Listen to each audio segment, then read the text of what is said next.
Matchwise niya, thank you. Hindi pa. Then, nagpapasalamat ako dahil nagpunta ito. Nandito yung aking bayaw. First time. Ako nagsimula ako 2018. Ngayon lang nagpunta itong lintik na bayaw kong ito.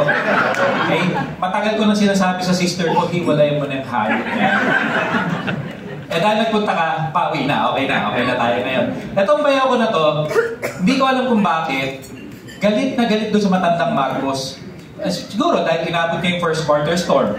College na sa mga panahon na yun eh. Galit na galit sa matandang Marcos. Kesyo, martial law daw, kinuha yung mga lupain nila sa Rizal, maraming mga pang-abusong ginawa yung matandang Marcos. So para lang matahimik itong bayaw ko na to, sabi ko sa kanya, bayaw, hayaan mo, pag ako napunta sa langit, lahat ng hinaing mo, sasabihin ko sa kanya. Sabi niya, paano kung hindi siya sa langit napunta? Sabi ko, di ikaw na magsabi. Kikita rin naman kayo, balang araw, di ba? Baliktad tong bayaw ko to Panahon ng Marcos, galit na galit siya doon sa matandang Marcos, pero ngayon, galit na galit sa China. Sabi ko sa kanya, yung mga galit kay Marcos, galit sa mga Amerikano di ba? American junk na generation ninyo Pero ito, galit na galit sa mga Inchik sa China kasi sinasakop daw yung mga lupain natin. Sabi ko sa kanya, kasi gusto niya girahin na natin Sabi ko, hindi natin pwedeng girahin ng China. Alam niyo ba, nung nagkaroon ng boundary dispute ang Korea at saka China, ang Korea nagpadala ng daang-daang mga aircraft, iba-ibang aircraft sa China. Tinawanan lang ng China. Nung nagkaroon ng boundary dispute ang Russia, nung panahon mo USSR, tawag. Nung nagkaroon ng boundary dispute ang Russia at saka China, ang Russia nagpadala ng libo-libo na iba't-ibang klaseng aircraft. Tinawanan lang ng China. Pero nung nagkaroon ng boundary dispute sa East China Sea at saka ng Japan Sea, ang Japan nagpadala 5 aircraft lang. Pero takot na takot ang China. Kasi yung 5 aircraft, nung pasugod sa China, may background music na tanan. Yung generation na pila na kabuha. Nandito po yung mga schoolmates at batchmate ko, St. Francis School. Para kami mga early 40s. Early 40s. Matawa tayo. Early 40s ng mga St. Francis. Ang St. Francis School sa Taana, Manila, sikat na eskwelahan po yan. Sino ba ang sikat naming alumni? Mga alumni. Sino sikat? Piolo Pascual.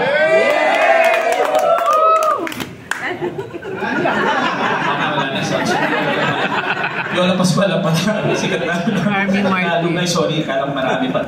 Pero sa aming batch, ako lang yata yung tumuloy sa law school, sa batch namin. Para ako lang yata ang tumuloy sa law school. Hindi ko naman pinagsisisihan na yung mga kabatch ko nakatapos na, nagtrabaho na, nagsimula ng pamilya, na ako nag-aaral pa. Nag-aaral pa ako sa law school bago ako naging abogado. Hindi ko pinagsisisihan yan. Hindi ko pinagsisisihan yung pagpasok sa law school.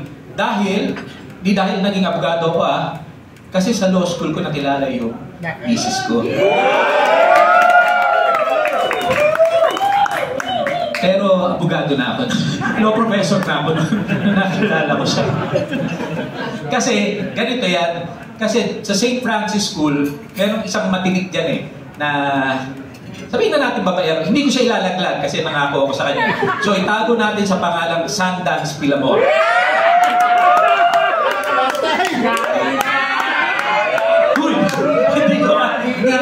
Hindi ko re-reveal. Yung Sundance Philamor, itago natin sa pangalan, safe na safe, itago natin sa pangalan Sundance Philamor.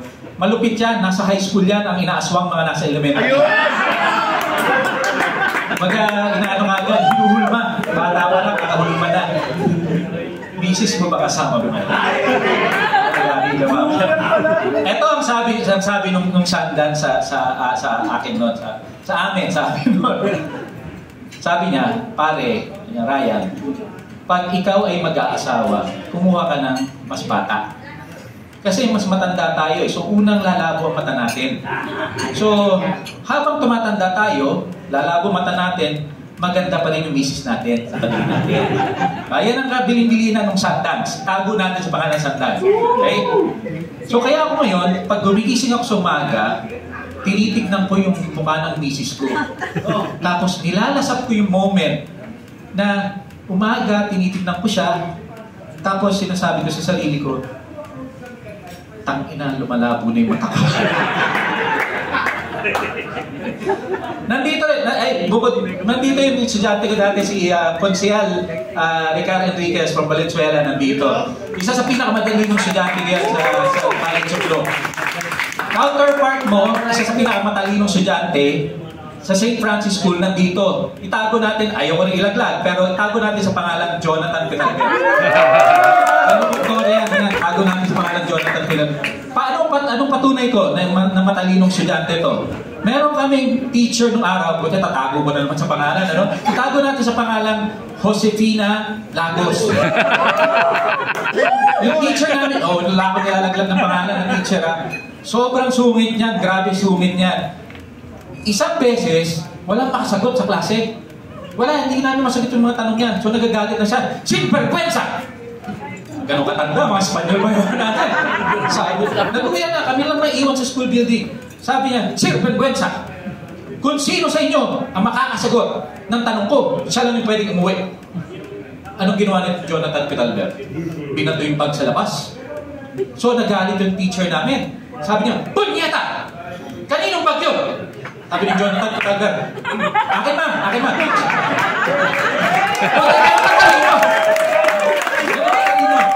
Naging valedictorian ng Jonathan Pitalber na yan. Sobrang galing. Kasi yung generation namin, kaming generation na matitibay talaga. Generation na nakagraduate kami high school, nakagraduate kami college, tapos namin thesis namin nang walang internet. Diba? Ngayon yung mga kabataan ngayon, patayin mo lang yung wifi, mamahihimatayin yan. Akala mo mamamatay. Diba? Na-survive namin yan. Na-survive namin walang cellphone. Hindi kami generate. Pag gusto namin tawagan yung mga kabataan yan, pupunta sa phone book, kami memory. Putang ina, may tarpaulin.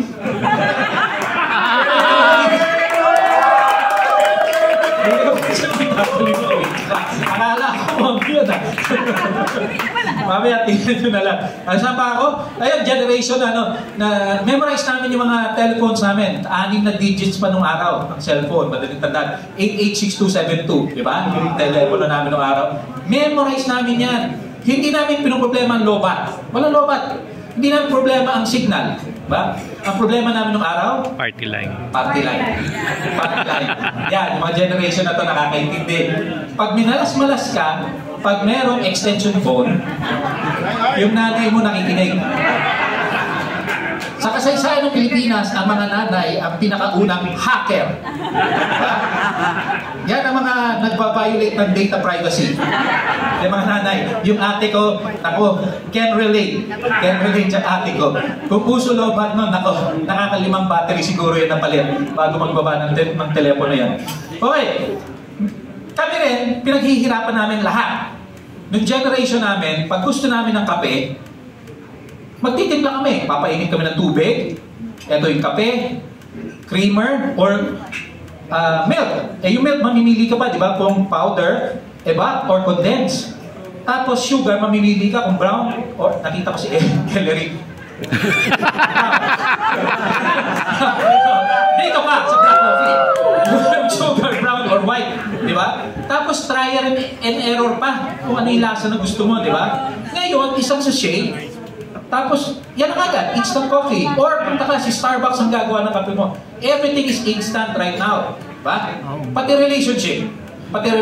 Yung mga kabataan ngayon, di ba? Wala nang ligaw-ligaw. Pupunta sa lovequiz.com. Tapos pag pambata yun parang nakarelate ka. Parang subscriber ka ng lovequiz.com. Siguro sa lovequiz.com, ikaw yung pinakamatanda. May discount ka. Di ba? Sa lovequiz.com, ate, titignan, kung sinabi ng lovequiz.com na compatible, kayong dalawa na, walang ligawan. Nung panahon namin, pinaghihirapan. Di ba? Saan dinadaan ng ligaw nung araw? Flames! Di ba? So flames! Naman bawa, nandito, nakalagay. May kaibigan ako, pangalan George Arce. Tapos, crush na yung Norina Pedro. Pinagganyan niya. Lumabas friends. Lumabas friends. Kaya magkaiba yung asawa, di ba? Kung hindi ka dumating, si May dapat ako okay. Kami rin yung kami nung panahon na kahit mabasted kami nililigawan namin, di ba? Walang pinapagpag lang namin yan, di ba? Inuman lang yan. Generation namin, isang bote, isang baso, isang pulutan, isang kutsara. Hindi kami nagkakasakit, matitibay kami. Diba? Itong nakikita nyo nasa table na to, ito ang Batch 89 Basketball Team ng Alumni League. Diba? Matibay kami. At hindi sa pagmamayabang nung huling liga, sweet!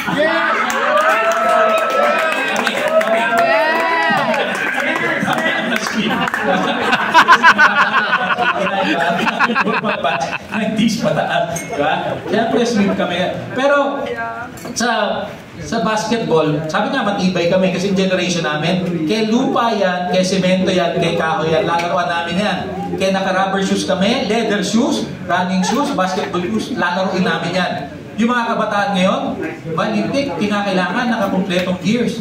Diba? May ankle brace, knee brace, diba? Paddings kung saan-saan. Diba? Kung saan-saan. Kami noon, hindi kami gumagamit yan. Gumagamit lang kami ng paddings para ilagay dito. Sa humors, sa faces, diba? So, yan. Kailangan naka-paddings ka eh. Magagamit ka dyan, hindi ka mapapansin eh. Hindi kami gumagamit-gamit ng paddings. Ito, basketball kasi pinag-uusapan eh. Sobrang love ko ang basketball, sobrang hilig ko ang basketball. Ang problema, yung misis ko, sobrang magselo sa basketball. Oo, sobrang magselo sa basketball. Ibang selos niya. Kumbaga, bago ako makapag-basketball, para kang magpa-project presentation, sasabihin mo sa kanya, may PowerPoint ako eh. Para lang sabihin sa kanya kung saan ako maglalaro, sino yung mga kalaro ko. Until, may kaibigan ako, tago ko sa pangalang Ronald Alan Santos. Para walang laglagan. Yun ang nangako ko sa kanila, hindi nilalaglag. Sabi nito ni Ronald, sabi niya, pare, nakuha ko to kay Jun Gelbeson. Sabi niya, pag magbabasketball ka, tuwing pagkatapos ng basketball, ito yung mga kalalakihan dito, makinig kayo dito, magandang pangaral to ni Ronald Alan Santos. Sabi niya, pare, pag magbabasketball ka, tuwing pagkatapos ng basketball, may ganon. May ganon. Okay? Para hindi na magalit misis mo. So ako naman, sinunod ko. Sabi niya, pare, kahit na pawis ka, pag uwi ng bahay, may ganon kagad. Papaliwanag ko po ng ganon.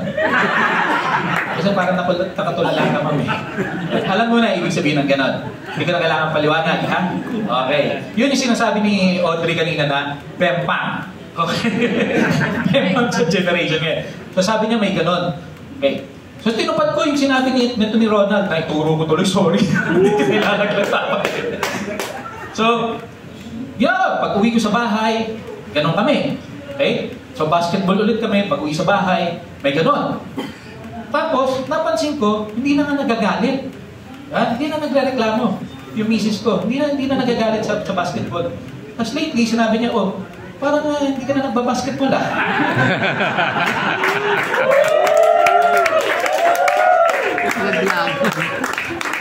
Sa sobrang hilig ko sa basketball, nag-try out ako sa isang MPBL na team.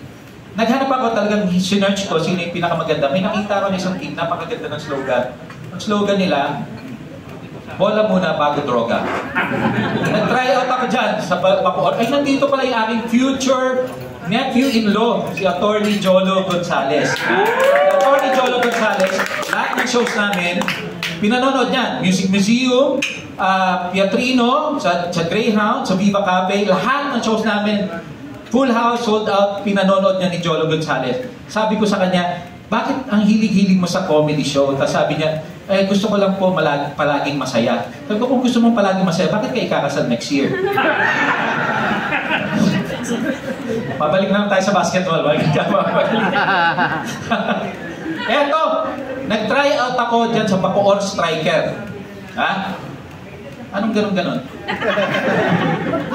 Papa P. Ganon, sandali. DJ, sige. Ganon daw, ganon. DJ. Si Mr. DJ, sinasabi ni Papa P, ganon daw. Yan, ganon. Ganon daw. Ay, siya ka nag. Siya ka nag. Sa open. Ang tagal ng timing mo, ha? Mamaya. Okay. Doon, wala kami natatapos na practice. Kasi, basta may kumito, yung mga teammates ko nagpupuglasan. May sisigaw na, Raid! Ay, wala natatapos. Kung may matapos man kami, kutsa lahat ng teammates ko, ang gusto, makascore. At hindi na paska-score, gusto nila high score. Kaya umalis ako dyan. Sino sa inyo nanonood ng UNTV, ang Liga ng Public Servant? Alan Pahe, nanonood ka nun. Alam ko, nakita ko nag-donate ka pa sa Gcash ng 20 pesos Sino sa inyo nanonood ng UNTV, Liga ng Public Servants? Tama, ganyan nga ang rating ng UNTV. Parang yung show ni Jimmy Bondo, marami nanonood. Naglalaro ako dyan. Kami ako yung nagbuo ng team ng Ombudsman Blockbusters. Pero bago ako pumasok sa Ombudsman, ako po ay nagtrabaho sa Senado. Kasama ko si Ed Chico, sa kay Senator Miriam de Poncio Santiago, ako kay Senator Pimentel. Player ho ako ng Senate. Kahit i-google nyo pa to. Hindi sa pagmamayabang. Noong naglalaro ako sa Senate, walang makatalo sa team namin. Seryoso, wala makatalo sa team namin. Alam niyo kung bakit? Sino ang teammates ko nun? Jinggoy, Bong Revilla, putsang gagaling mag-steal.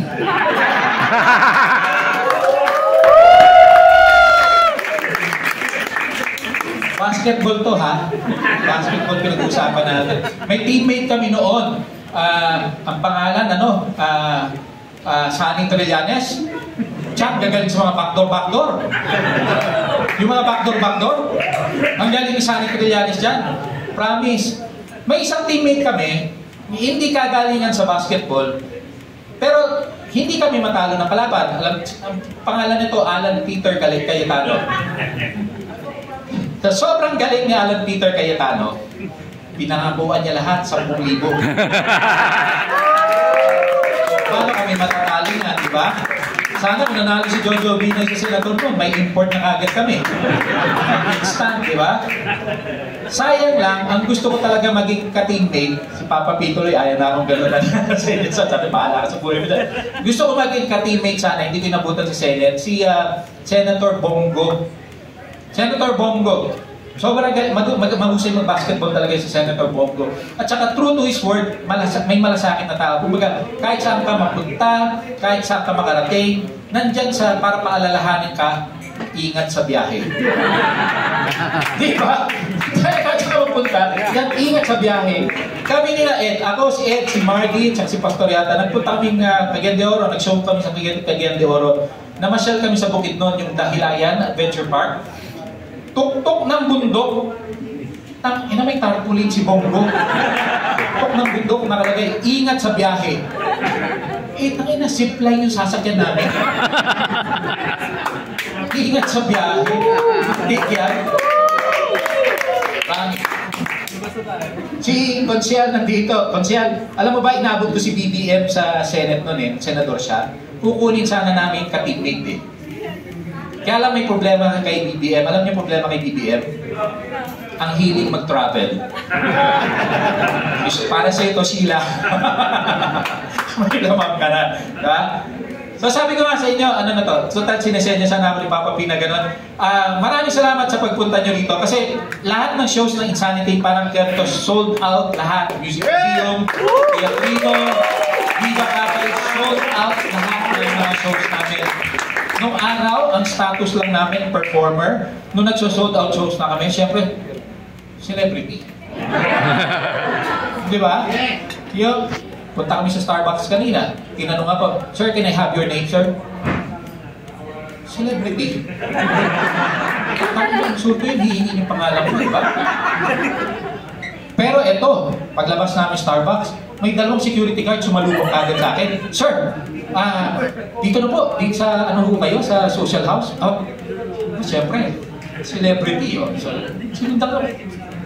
Security. Meron kami kagad. Pinagbuksan ako ng pinto. Yung mga waiters, waitresses, naglabasan, nagpa-picture. Sir, pwede yung magpa-picture? Pwede magpa-picture? Celebrity eh. Diba? Ibang status namin eh. Tapos binagyan pa kami ng napakagandang lamesa. Sir, dito po kayo. May reserve kaming lamesa para sa inyo. Sabi, celebrity eh. Tapos yung lumayo yung waiter, sabi niya dun sa isa, sabi sa'yo, hindi naman nagtatago si Harry Roque. That's my set. Thank you very much. Ang susunod po sa akin na magpapatawa, yan dapat yung kanina yung gano'n eh. Pag-yung sinisenya si Papa P.